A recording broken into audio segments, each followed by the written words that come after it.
आज के इस वाले वीडियो में हम लोग कवर करेंगे क्लास 10 साइंस बिहार बोर्ड का मॉडल सेट पेपर। ये मॉडल सेट पेपर जितने इंपॉर्टेंट होता है जितना कि आप लोगों का जो कि बिहार बोर्ड में जो कि क्वेश्चंस पूछे जाते हैं बिहार बोर्ड एग्जाम में वो बिल्कुल ही इसी पैटर्न पे पूछे जाते हैं। तो चलिए वीडियो को शुरू करते हैं। पहला क्वेश्चन दिया हुआ है, किसी प्रकाश स्रोत के सामने एक अवरोध को रखने पर क्या बनता है।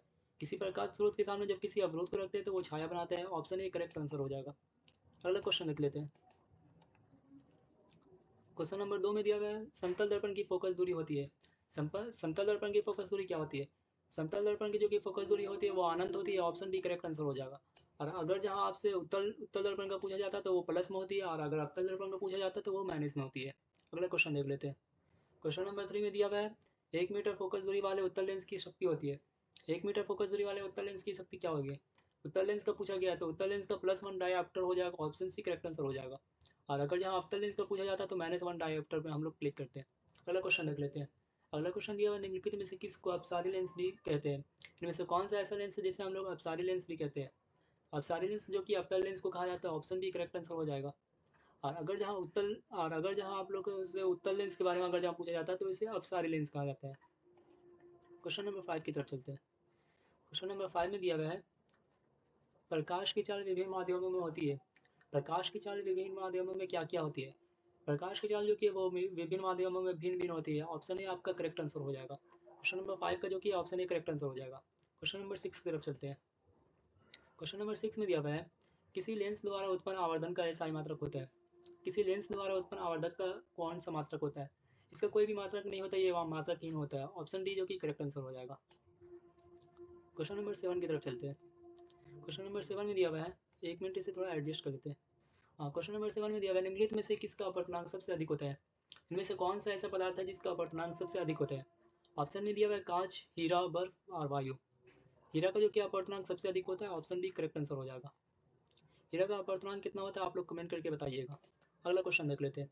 अगला क्वेश्चन दिया हुआ है, एक अपसारी लेंस बनाता है। एक अपसारी लेंस जो कि क्या बनाते हैं। ऑप्शन दिया हुआ है सदैव वास्तविक प्रतिबिंब, सदैव आभासी प्रतिबिंब, कभी आभासी कभी वास्तविक, इनमें से कोई नहीं। एक अभिसारी लेंस किसे कहा जाता है। अभिसारी लेंस जो कि उत्तल लेंस को कहा जाता है। उत्तल लेंस कैसे प्रतिबिंब बनाते हैं। उत्तल लेंस जो कि हमेशा आभासी प्रतिबिंब बनाते हैं। ऑप्शन बी जो कि करेक्ट आंसर हो जाएगा इस वाले क्वेश्चन का। क्वेश्चन नंबर 9 की तरफ चलते हैं। क्वेश्चन नंबर 9 में दिया गया है, आकाश का नीला होना किस घटना का परिणाम है। आकाश का नीला होना किस घटना का परिणाम है। आकाश जो कि नीला होता है वो प्रकाश के प्रकीर्णन के द्वारा होता है। ऑप्शन बी इसका करेक्ट आंसर हो जाएगा। क्योंकि प्रकाश जब प्रकीर्णन करता है तो उसके में जो कि वायुमंडल में सबसे ज़्यादा बोले तो ब्लू ब्लू रंग का प्रकीर्णन होता है, इसलिए हम लोग का आकाश नीला दिखा देता है। क्वेश्चन नंबर 10 की तरफ चलते हैं। इसे थोड़ा एडजस्ट कर लेते हैं।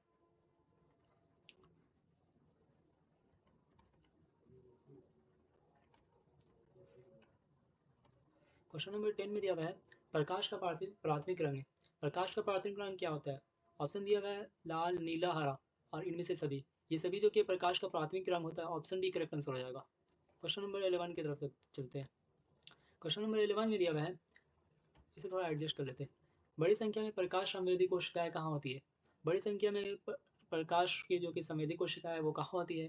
ऑप्शन दिया हुआ है कॉर्निया, पुतली, रेटिना और इनमें से कोई नहीं। बड़ी संख्या में जो कि प्रकाश की संवेदी कोशिकाएं हैं वो रेटिना पे होती है। ऑप्शन सी करेक्ट आंसर हो जाएगा। क्वेश्चन नंबर 12 की तरफ चलते हैं। क्वेश्चन नंबर 12 में दिया हुआ है, दूरदृष्टि के उपचार के लिए किस लेंस का उपयोग होता है। इनमें से कौन सा ऐसा लेंस है जिसका उपचार दूरदृष्टि दोष के लिए किया जाता है। ऑप्शन दिया हुआ है उत्तल लेंस, अवतल लेंस, नकार लेंस और इनमें से कोई नहीं। दूरदृष्टि दोष के लिए जो कि उत्तल लेंस का उपयोग किया जाता है। ऑप्शन ए करेक्ट आंसर हो जाएगा। और अगर निकट दृष्टि दोष के बारे में अगर पूछा जाता है तो हम लोग अवतल लेंस पे क्लिक करेंगे। अगला क्वेश्चन देख लेते हैं।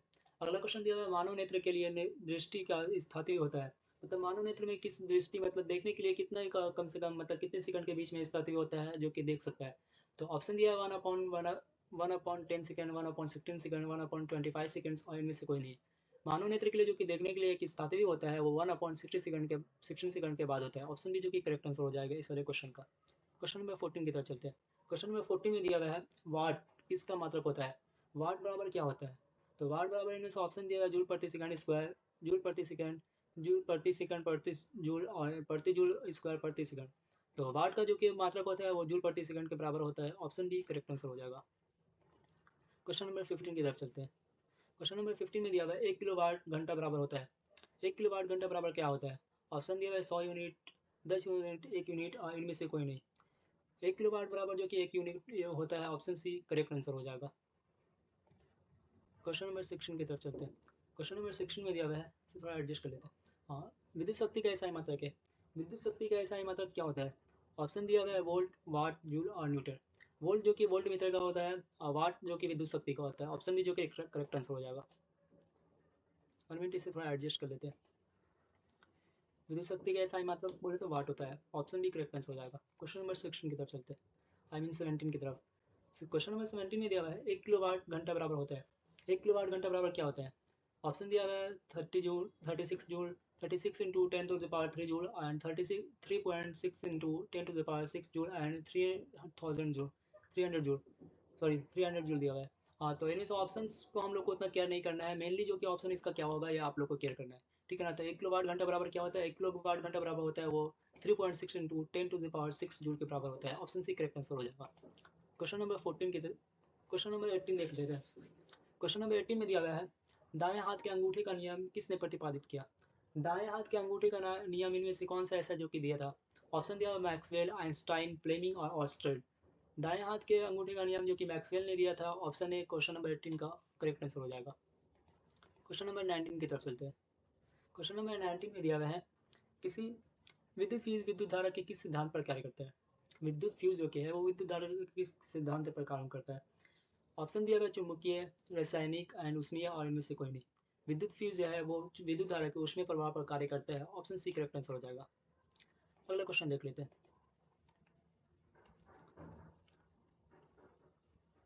इसे थोड़ा एडजस्ट कर लेते हैं 1 मिनट। हाँ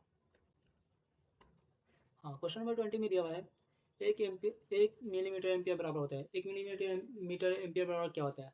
ऑप्शन दिया हुआ है 10 to the power -1। Option B में दिया हुआ है 10 to the power -2 ampere, 10 to, और ऑप्शन सी में दिया हुआ है 10 टू द पावर -3 एम्पियर, और ऑप्शन डी में दिया हुआ है 10 टू द पावर -6 एम्पियर। तो 1 एम्पियर बराबर जो क्या होता है वो बोले तो 10 टू द पावर -3 एम्पियर के बराबर होता है। ऑप्शन सी करेक्ट आंसर हो जाएगा। क्वेश्चन नंबर 21 की तरफ चलते हैं। इसे थोड़ा एडजस्ट कर लेते हैं 1 मिनट।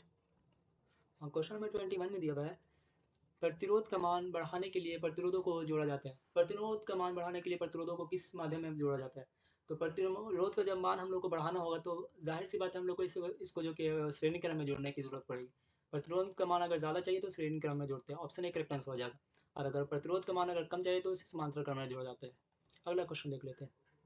क्वेश्चन नंबर 22 में दिया हुआ है, विद्युत हीटर की कुंडली बनाने में किस पदार्थ का उपयोग किया जाता है? विद्युत हीटर की कुंडली बनाने में इनमें से कौन सा ऐसा पदार्थ है जो कि उपयोग में आते हैं? ऑप्शन ए में दिया हुआ है लोहा, ऑप्शन बी चांदी, ऑप्शन सी नाइक्रोम और एंड ऑप्शन डी में दिया हुआ है तांबा। तो विद्युत हीटर का उपयोग करने के लिए हम लोग को नाइक्रोम का उपयोग किया जाता है। ऑप्शन सी जो कि करेक्ट आंसर हो जाएगा। क्वेश्चन नंबर 23 की तरफ चलते हैं। क्वेश्चन नंबर 23 में दिया हुआ है, निम्नलिखित में से कौन सा ग्लोबल वार्मिंग के लिए जिम्मेदार है? इनमें से कौन सा ऐसा गैस है जो कि ग्लोबल वार्मिंग के लिए जिम्मेदार है? ऑप्शन दिया हुआ है ammonia, O2, nitrogen, I mean oxygen, nitrogen और कार्बन डाइऑक्साइड।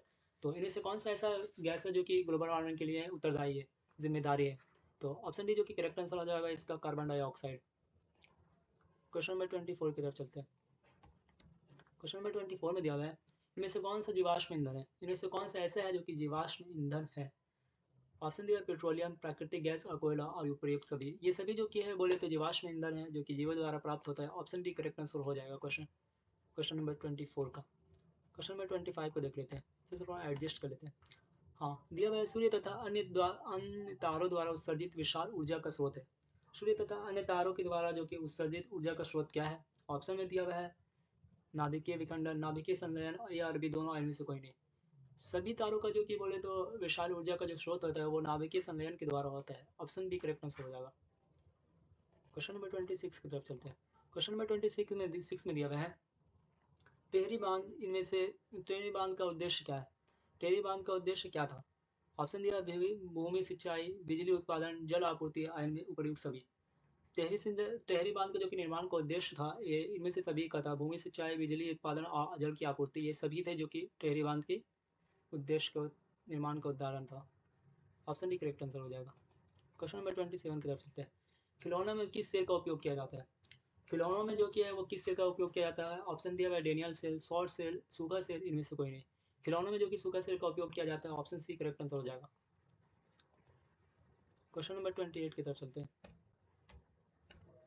क्वेश्चन नंबर 28 में दिया हुआ है, जल के विद्युत अपघटन में कैथोड पर कौन सी गैस मुक्त होती है? जल के जब विद्युत अपघटन कराया जाता है तो कैथोड पर कौन सी गैस है जो कि मुक्त होती है? कैथोड पर बोले तो हाइड्रोजन गैस मुक्त होती है। ऑप्शन सी करेक्ट आंसर हो जाएगा। क्वेश्चन नंबर 29 देख लेते हैं। हीलियम गैस है, हीलियम कौन सा गैस है? ऑप्शन दिया गया है सक्रिय, अक्रिय, उदासीन, इनमें से कोई नहीं। हीलियम जो कि है वो अक्रिय गैस है। ऑप्शन बी जो कि करेक्ट आंसर हो जाएगा, ये किसी से क्रिया नहीं करता। क्वेश्चन नंबर 30 की तरफ हम लोग चलते हैं, इसे थोड़ा एडजस्ट करना पड़ेगा, 2 मिनट। क्वेश्चन नंबर 30 में दिया हुआ है जस्ता तथा सांद्र HCl की अभिक्रिया से कौन सी गैस उत्पन्न होती है? इनमें से कौन सा ऐसा गैस है जो कि जस्ता और HCl की अभिक्रिया से उत्पन्न होती है? वो H2 बोले तो हाइड्रोजन जो कि एक ऐसा गैस है जो कि जस्ता और HCl की अभिक्रिया जब होती है तो H2 उत्पन्न होती है। ऑप्शन बी करेक्ट आंसर हो जाएगा। क्वेश्चन नंबर 31 में दिया है निम्नलिखित में से कौन सी गैस चूने के पानी को दूधिया कर देता है? इनमें से कौन सा ऐसा गैस है जो कि चूने के पानी को दूधिया कर देता है? ऑप्शन दिया है carbon dioxide, carbon monoxide, oxygen और क्लोरीन। कार्बन डाइऑक्साइड जो कि ऐसा है जो कि चूने के रंग को दूधिया कर देता है। ऑप्शन ए करेक्ट आंसर हो जाएगा। क्वेश्चन नंबर 32 की तरफ चलते हैं। क्वेश्चन नंबर 32 में दिया हुआ है निम्नलिखित में से कौन सा बुझा हुआ चूना है? इनमें से कौन सा ऐसा है जो कि बुझा हुआ चूना है?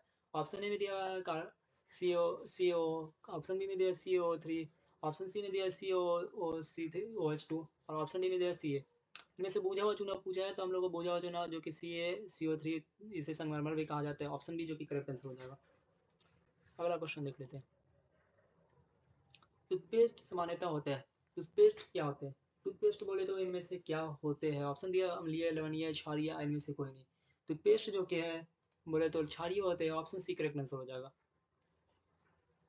क्वेश्चन नंबर 34 की तरफ चलते हैं। क्वेश्चन नंबर 34 में दिया हुआ है नींबू में कौन सा अम्ल पाया जाता है? नींबू में इनमें से कौन सा अम्ल पाया जाता है? ऑप्शन दिया है साइट्रिक अम्ल, लैक्टिक अम्ल, एसिटिक अम्ल और फॉर्मिक अम्ल। नींबू में जो कि है इनमें से कौन सा अम्ल पाया जाता है? नींबू में जो कि साइट्रिक अम्ल पाया जाता है। ऑप्शन ए करेक्ट आंसर हो जाएगा। क्वेश्चन नंबर 35 देख लेते हैं। 35 में दिया हुआ है मिल्क ऑफ मैग्नीशिया का पीएच मान होता है। मिल्क ऑफ मैग्नीशिया का पीएच मान क्या होता है? ऑप्शन में दिया हुआ है 4, 5, 8 और 10.5। मिल्क ऑफ मैग्नीशिया का जो कि पीएच मान होता है वो 10.5 के आसपास होता है। ऑप्शन डी करेक्ट आंसर हो जाएगा। क्वेश्चन नंबर 36 में दिया हुआ है जस्ता का अयस्क। जस्ता का अयस्क क्या है? जस्ता का अयस्क इनमें से क्या है? Bauxite, sodium chloride, cinnabar and zinc blende. जस्ता का अयस्क जिंक ब्लेड होता है। ऑप्शन डी जो कि करेक्ट आंसर हो जाएगा। क्वेश्चन नंबर 37 को देख लेते हैं। क्वेश्चन नंबर 37 में दिया हुआ है वह धातु जो केवल अम्लराज में घुलती है। वह कौन सी धातु है जो केवल अम्लराज में घुलती है? ऑप्शन दिया हुआ है लोहा, कॉपर, एल्युमिनियम एंड AU बोले तो सोना। तो इनमें से कौन सा ऐसा धातु है जो कि अम्लराज में घुलती है? अम्लराज में केवल और केवल जो कि सोना घुलती है, AU आपका करेक्ट आंसर हो जाएगा। क्वेश्चन नंबर 38 की तरफ चलते हैं। क्वेश्चन नंबर 38 में दिया निम्नलिखित से कौन सा आयनिक यौगिक नहीं है? इनमें से कौन सा ऐसा है जो कि आयनिक यौगिक नहीं है? आयनिक यौगिक किसे कहा जाता है ये आप लोग को तो अच्छी तरीके से पता होगा। जो कि आयनिक यौगिक कहा जाता है वो जो कि दो आयनों से मिलकर जो कि बनता है पदार्थ, तो उसे आयनिक यौगिक कहते हैं। तो इनमें से कौन सा ऐसा जो कि आयनिक यौगिक नहीं? CaCl2 जो कि आयनिक यौगिक है, CO2, ये CO2 जो कि आयनिक यौगिक नहीं है। ऑप्शन बी इसका करेक्ट आंसर हो जाएगा। अगला क्वेश्चन देख लेते हैं, इसे थोड़ा एडजस्ट कर लेते हैं, 1 मिनट। क्वेश्चन नंबर 39 में दिया हुआ है जिंक ऑक्साइड को जब क्लोरीन से जब के बोले तो कार्बन से जब के उसे अभिक्रिया में क्या कराया जाता है तो इनमें से कौन सा होता है? 1 मिनट से एडजस्ट कर लेते हैं। जिंक ऑक्साइड को जब कार्बन से अभिक्रिया कराया जाता है तो जिंक प्लस कार्बन मोनोऑक्साइड की अभिक्रिया सा हो बनता है, ठीक है ना? तो इसमें कौन सा कथन सही है? ऑप्शन दिया गया है जिंक उपचयित हो रहा है, कार्बन अपचयित हो रहा है, कार्बन उपचयित हो रहा है और कार्बन मोनोऑक्साइड उपचयित हो रहा है। इनमें से कौन सा ऑप्शन जो कि सही होगा? इनमें से बोला जाए जो कि कार्बन अपचयित हो रहा है। ऑप्शन बी करेक्ट आंसर हो जाए इनमें से, क्योंकि जब कार्बन कार्बन का अपचयित हो रहा है ये इधर से इस तरफ ट्रांसफर हो रहा है, इसलिए इसका अपचयित हो रहा है। क्वेश्चन नंबर 40 की तरफ चलते हैं, इसे थोड़ा एडजस्ट करना पड़ेगा, 1 मिनट।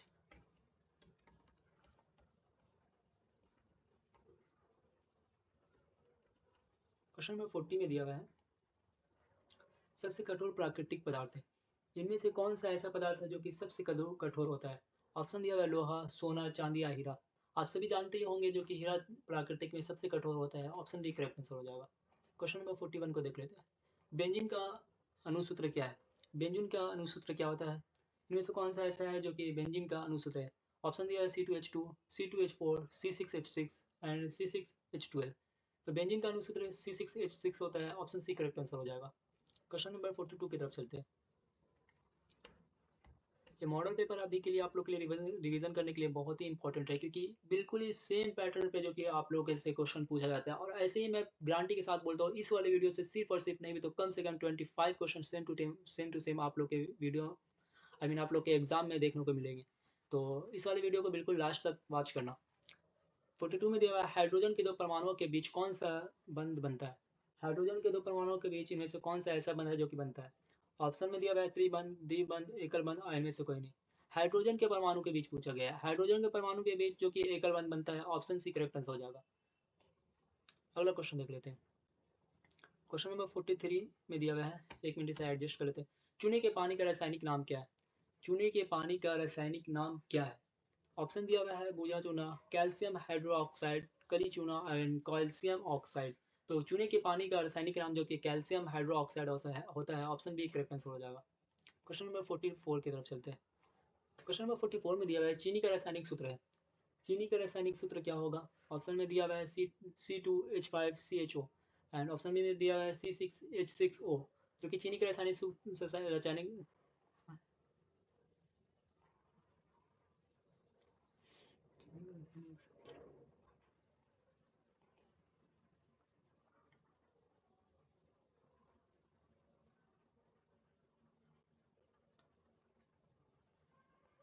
तो चीनी का रासायनिक सूत्र होता है C2H22 and O11, option C जो कि करेक्ट आंसर हो जाएगा। क्वेश्चन नंबर 45 की तरफ चलते हैं। निम्नलिखित में से कौन सा कार्बनिक यौगिक सर्वाधिक अभिक्रियाशील होता है। इनमें से कौन सा ऐसा कार्बनिक यौगिक है जो कि सबसे ज्यादा क्रियाशील होता है। तो सबसे ज्यादा क्रियाशील C2H2 होता है, जो कि ऑप्शन ए करेक्ट आंसर हो जाएगा। क्वेश्चन नंबर 46 की तरफ देख लेते हैं। तो थोड़ा एडजस्ट कर लेते हैं 1 मिनट। क्वेश्चन नंबर 46 में दिया है, मेंडलीफ ने अपनी आवर्त सारणी तैयार करने के लिए कौन सा मानदंड अपनाया। मतलब मेंडलीफ जो क्या है, जो आवर्त सारणी वो बनाने के लिए वो कौन सा अपना जो कि फॉर्मूला अपनाया है, समझ लो एक शॉर्ट फॉर्म में अगर बोला जाए तो मेंडलीफ ने जो कि वो परमाणुओं के द्रव्यमान के हिसाब से वो अपने बोले तो आवर्त सारणी को तैयार किया था, ऑप्शन बी करेक्ट आंसर हो जाएगा। क्वेश्चन नंबर 47 देख लेते हैं। 47 में दिया हुआ है, निम्नलिखित में से कौन सा क्षार धातु नहीं है। इनमें से कौन सा ऐसा है जो कि क्षार धातु नहीं है। मैग्नीशियम ही जो कि एक ऐसा है, ये क्षार धातु नहीं है, ऑप्शन ए करेक्ट आंसर हो जाएगा। बाकी सब इनमें से क्षार धातु है, सोडियम, रेडियम और लिथियम। क्वेश्चन नंबर 48 देख लेते हैं। क्वेश्चन नंबर 48 में दिया, निम्नलिखित में कौन सा हैलोजन समूह का सदस्य है। इनमें से कौन सा ऐसा है जो कि हैलोजन समूह का सदस्य कहलाता है। तो ब्रोमीन जो कि एक ऐसा है जो कि हैलोजन समूह का सदस्य कहलाता है, ऑप्शन सी करेक्ट आंसर हो जाएगा। क्वेश्चन नंबर 49 की तरफ चलते हैं। से थोड़ा एडजस्ट करना होगा।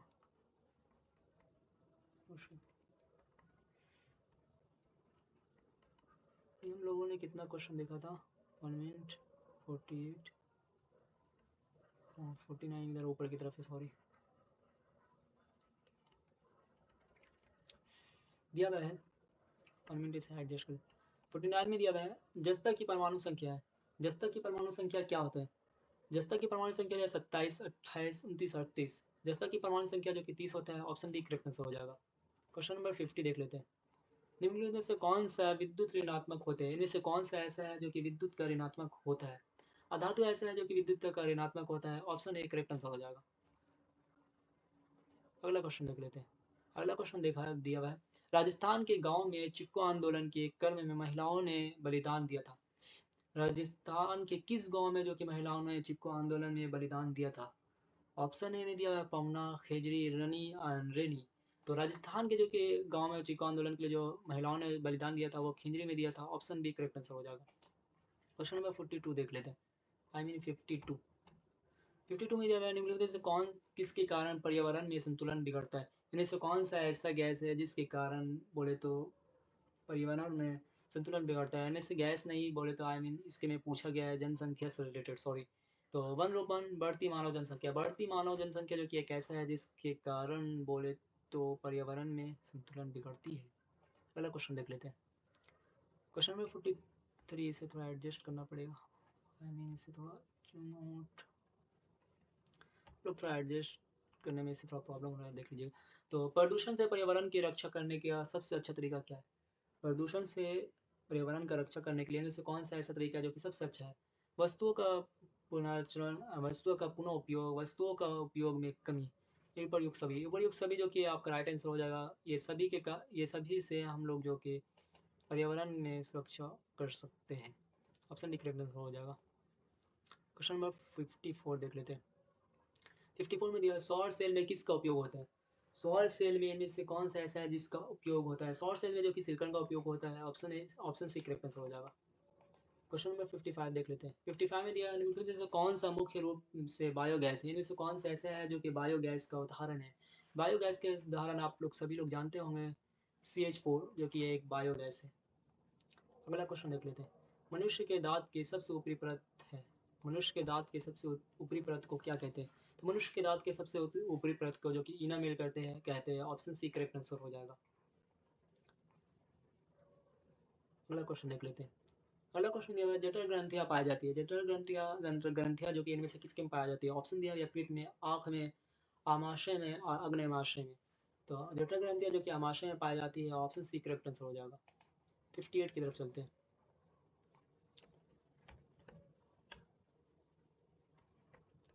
क्वेश्चन नंबर 58 में दिया मैंने निम्नलिखित में से कौन वसा के पाचन में सहायक है? इनमें से कौन सा ऐसा एंजाइम है जो कि वसा के पाचन में जो कि सहायक होते हैं? लाइपेज इनमें से ऐसा है जो कि वसा के पाचन में सहायक होते हैं। ऑप्शन ए करेक्ट आंसर हो जाएगा। क्वेश्चन नंबर 59 देख लेते हैं। 59 में दिया पित्त का रंग होता है। पित्त का रंग कैसा होता है? पीला, हरा, सफेद, इनमें से कोई नहीं। पित्त का जो कि रंग होता है वो पीला या हरा के आसपास में डॉट कर रहा हूँ, शायद हरा होता है या पीला होता है। आप लोग इस वाले क्वेश्चन का शायद आंसर देख लीजिएगा। मेरे ख्याल से तो हरा होना चाहिए था। मैं इसके में कंफ्यूज हो रहा हूँ, ठीक है ना, तो मैं इसका आंसर भी नहीं बता सकता हूँ। अब मुझे चेक करना पड़ेगा। ठीक है, अगला क्वेश्चन देख लेते हैं। क्वेश्चन नंबर 60 देख लेते हैं।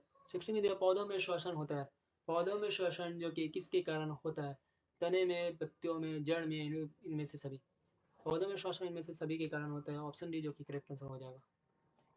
अगला क्वेश्चन देख लेते हैं। हरे पौधे रात में कौन सी गैस उत्सर्जित करते हैं? हरे पौधे रात में कौन सी गैस उत्सर्जित करते हैं? कार्बन डाइऑक्साइड, ऑक्सीजन, नाइट्रोजन, इनमें से कोई नहीं।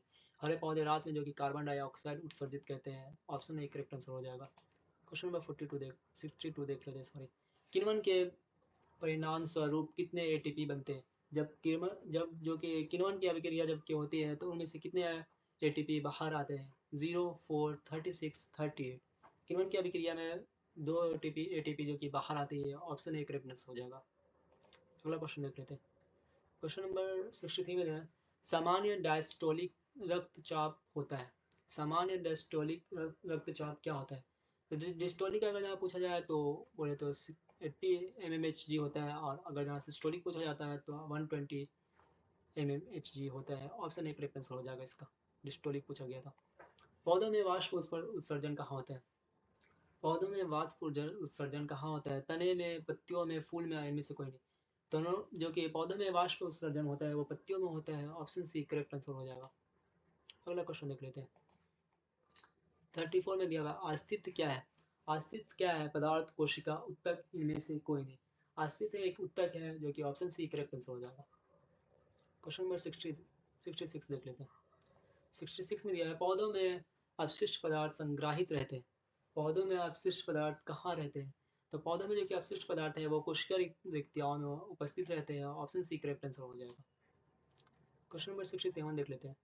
67 में दिया हुआ है वृत्त की संरचना केवल क्रियात्मक की क्या क्या कहलाती है? वृत्त की पूछा गया है, इनमें कि वृत्त की पूछा गया है, ना कि न्यूट्रॉनों की पूछा गया है, ठीक है ना। तो वृक्क की क्या होगा? वृक्क के जो कि नेफ्रॉन होगा। ऑप्शन सी करेक्ट आंसर हो जाएगा। वृक्क की संरचना एवं क्रियात्मक इकाई को नेफ्रॉन कहा जाता है। 68 में दिया गया है पौधों के उत्सर्जित पदार्थ है। पौधों के उत्सर्जित पदार्थ क्या है? टेनिन, रेजिन, गोंद, उपर्युक्त सभी। आप सभी लोग अच्छी तरीके से जानते हैं जो कि पौधों में कौन कौन से उत्सर्जित पदार्थ होते हैं। तो इनमें से कब सभी आपका राइट आंसर हो जाएगा। Option D. इसे थोड़ा एडजस्ट कर लेते हैं 1 minute. Option D correct answer हो जाएगा। अगला क्वेश्चन देख लेते हैं। थोड़ा एडजस्ट करना पड़ेगा 1 मिनट या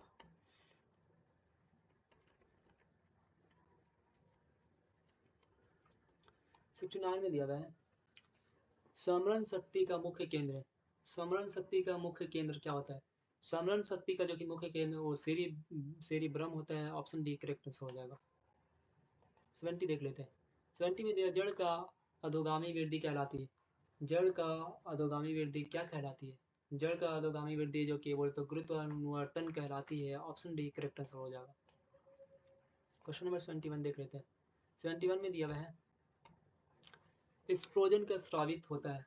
एस्ट्रोजन का स्रावित कहाँ से होता है? अंडाशय द्वारा होता है। ऑप्शन सी करेक्ट आंसर हो जाएगा। 72 देख लेते हैं। इसे थोड़ा एडजस्ट करना पड़ेगा। स्वपरागण निम्नलिखित से किस पौधे में होते हैं? स्वपरागण इनमें से कौन सा ऐसा पौधा है जो जिसके द्वारा स्वपरागण होता है? तो देवलंगी पौधों के द्वारा जो कि स्वपरागण होता है। ऑप्शन डी करेक्ट आंसर हो जाएगा। अगला क्वेश्चन देख लेते हैं।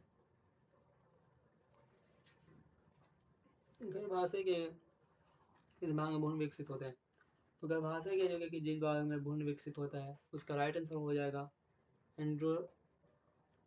एंड्रोमेट्रियम में। ऑप्शन ए करेक्ट आंसर हो जाएगा। अगला क्वेश्चन देख लेते हैं। इनमें से कौन सा भाग केवल पुरुष जनन अंग में पाया जाता है? इनमें से कौन सा ऐसा भाग है जो कि केवल पुरुष के जनन अंग में पाया जाता है? तो वो है वास डिफरेंस जो कि केवल पुरुष में पाया जाता है। ऑप्शन डी करेक्ट आंसर हो जाएगा। क्वेश्चन नंबर 75 दिया गया अनुवांशिकी का जनक किसे कहा जाता है? अनुवांशिकी का जन्म किसे कहा जाता है? अनुवांशिकी का जनक जो कि ग्रेगर जॉन मेंडल को कहा जाता है। ऑप्शन डी करेक्ट आंसर हो जाएगा। Gregor John Mendel. 76 देख लेते हैं। मेंडल किस देश के ईसाई मठ के पुजारी थे? मेंडल जो कि है वो ऑस्ट्रेलिया देश के पुजारी थे। ऑप्शन डी करेक्ट आंसर हो जाएगा। 77 देख लेते हैं। इनमें से वर्गीकरण के सबसे ऊपरी स्थान पर कौन होता है? इनमें से कौन सा ऐसा है जो कि वर्गीकरण के सबसे ऊपरी स्थान पर होता है? वो जगत हो जाएगा जो कि ऑप्शन डी करेक्ट आंसर हो जाएगा। 78 देख लेते हैं। इसे थोड़ा एडजस्ट करना पड़ेगा। 1 मिनट।